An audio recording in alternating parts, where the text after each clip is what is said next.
Congressman Paul, you've been critical of Governor Romney for holding fundraisers with Wall Streeters. Do you think he understands what the protest is about? Do you understand? Well, I think Mr. Kaine has blamed the victims. There's a lot of people that are victims of this business cycle.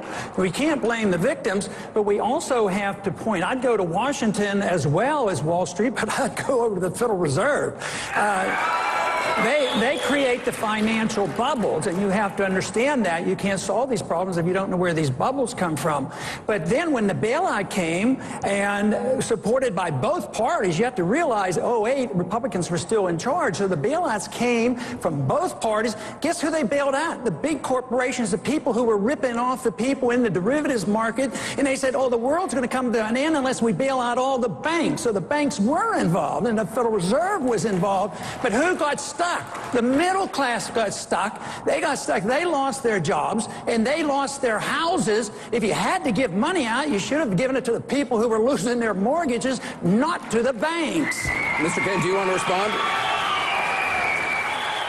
He referenced you, so if you want to respond, you have 30 seconds. All I want to say is that Representative Paul is partly right, but he's mixing problems here. It's more than one problem. Look, the people, the bank, yes, the banks, and the businesses on Wall Street, yes.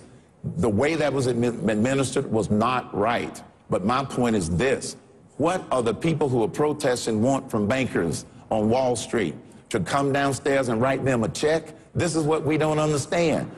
Go and get to the source of the problem is all I'm saying. I got to give you 30 seconds, and then we'll go to Governor Romney.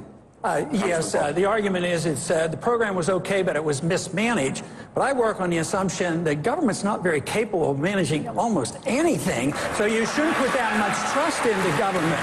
You have to trust the marketplace, and when the government gets involved, they have to deal with fraud. And how many people have gone to jail, either in the government, Fannie Mae or Freddie Mac, that participated in this, and nobody suffers the consequences? All these investigations, and yet the people who lose their jobs and lose their houses, it's their fault. That's why they're on Wall Street, and we can't blame them. We have to blame the business cycle and the economic policies that led to this disaster. Governor Romney, you